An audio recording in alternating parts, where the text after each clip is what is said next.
여러분 혹시 찰턴 헤스턴이 주연한 영화 10개를 보셨습니까? 이스라엘 민족의 이집트에서의 생활, 그리고 모세와 바로의 심각한 갈등 뿐만 아니라 양쪽으로 갈라진 홍해를 지나가는 그런 스펙타클한 장면은 지금도 여전히 감동적입니다. 오늘 성경 꿀팁의 내용은 바로 이 모세에 대한 겁니다.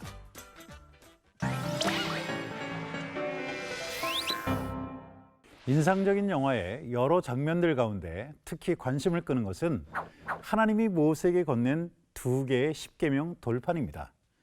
영화 감독은 모세의 십계명을 제대로 표현하려고 상당히 고심을 했고, 그래서 학자들까지 대거 참여를 했습니다. 그런 노력에도 불구하고 영화는 상당한 논란을 불러일으켰습니다. 먼저 십계명에 기록된 언어와 내용이 문제가 되었습니다. 감독은 이집트의 탈출 시기를 주전 13세기로 못 봤고 당시의 문자로 기록합니다. 그리고는 2개의 돌판에 각각 4개와 6개씩 계명을 새겨 넣습니다. 고증을 따르려는 감독의 의도를 10분 인정하더라도 출애굽 시기를 달리 보면 언어 역시 달라질 수도 있지요.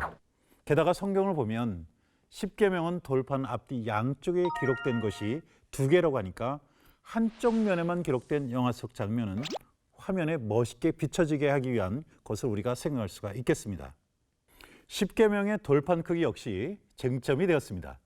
렘브란트가 1659년에 그린 작품을 보면 십계명이 결코 작지 않은 크기로 표현되어 있죠. 이것은 돌판의 크기를 대략 6뼘 정도라고 소개하는 미드라시의 기록에 근거한 것으로 보입니다.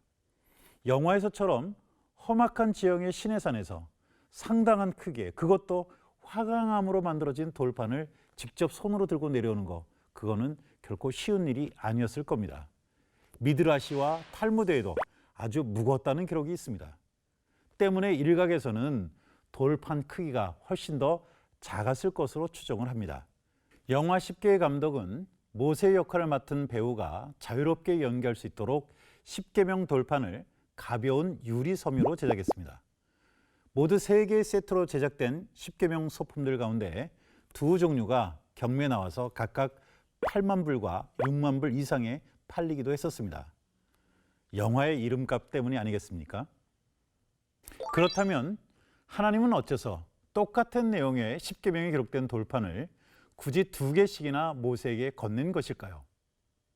하나님은 이스라엘 사람들의 삶과 죽음이 결정되는 중대한 문제를 다룰 경우에는 증인을 이중으로 세우도록 명령한 바 있습니다.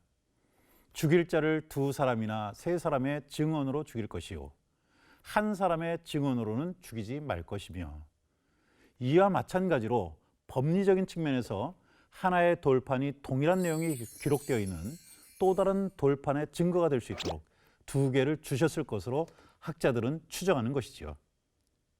자, 계속해서 모세하면 떠오르는 것이 홍해를 갈랐던 기적일 겁니다. 그렇다면 홍해의 위치는 어디였을까요? 이스라엘 사람들이 이집트를 빠져나가자 생각이 바뀐 바로가 군대를 이끌고 추격합니다. 사람들은 두려워 떨지만 모세는 달랐습니다. 너희는 여호와께서 오늘 너희를 위하여 행하시는 구원을 보라. 그 순간 홍해가 갈라지고 바닷길이 열리죠. 이집트 군대가 서둘러서 뒤를 쫓다가 결국 모두 수몰됩니다. 홍해는 아프리카와 아라비아 반도의 경계가 되고 수에즈 운하를 통해서 지중해와 연결되는 좁은 바다입니다. 이곳이 홍해라는 이름을 갖게 된 것은 붉은 해조 때문이었죠.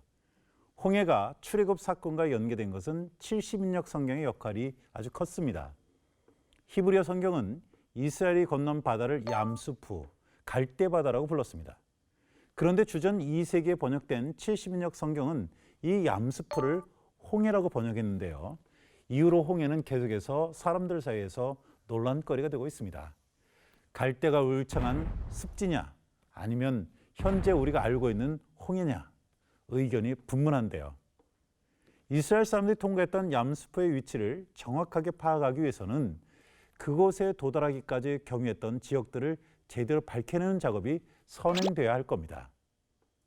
자, 그리고 이스라엘 백성들은 출애굽 당시 빠른 길을 놔두고 홍해의 광야길을 건너 우회로를 거쳤다는 사실을 아십니까? 그렇다면 하나님은 왜 최단 경로를 택하지 않고 오랫동안 광야를 헤매는 그런 험난한 수고를 하게 하셨을까요? 이와 같은 질문에 대답하기에 앞서 출애굽 당시 사용되던 몇 곳의 주요 도로들을 살펴보면 그럴 만한 충분한 이유가 있었음을 우리가 알 수 있습니다. 이집트와 가나안 지역을 연결하는 국제적인 무역로들 가운데 블레셋 길은 이집트 삼각주의 고센에서 가나안을 잇는 가장 짧고 좋은 250km 정도의 길로서 걸어서 10일 정도 소요되는 도로였습니다. 이 도로를 이용하면 이집트에서 가나안을 거쳐 다메섹을 지나 메소포타미아까지 곧장 진출할 수가 있었습니다. 지중해를 끼고 있는 해안 지역은 오래전부터 블레셋 사람들이 거주했고 블레셋이라는 도로의 명칭도 그래서 생겨났습니다. 참고로 이 도로는 야곱이 식량을 구하러 이집트로 내려갈 때도 이용되었고 그리고 요셉이 형들의 미움을 사서 팔려갈 때도 역시 이용되었다고 합니다. 그렇다면 이처럼 빠르고 편리한 해변길이 출애굽 경로에서 배제된 까닭은 무엇일까요? 해변길은 대상들이 주로 이용하는 무역용 도로이자 동시에 군사용으로 활용되었기 때문에 이집트 당국은 도로 곳곳에 요새들을 설치하고 또 강력한 병력을 배치해 두었습니다. 특히 오늘날의 가자 지구는 가나안에 있는 이집트의 작은 수도로 간주될 정도로 전략적인 요충지였습니다. 실제 1970년에 이스라엘의 고고학자인 트루드 도단이 수행했던 가자 지역의 발굴 과정에서 곳곳에 이집트 수비대의 흔적이 발견되었습니다. 결국 하나님은 이스라엘 사람들이 출애굽 초기에 잘 훈련되고 강력한 무기를 갖춘 이집트 군대와 맞닥뜨리는 것을 피하게 하실 목적으로 해변길이 아니라 광야길을 택하게 하셨던 겁니다. 때문에 이스라엘 백성들은 막다른 홍해길을 향해 되돌아간 것이지요.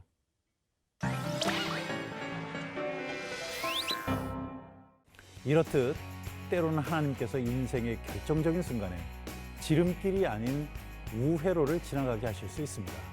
그 광야의 길은 인생의 필수 코스이며 신앙의 여정을 더욱 빛나게 할 겁니다.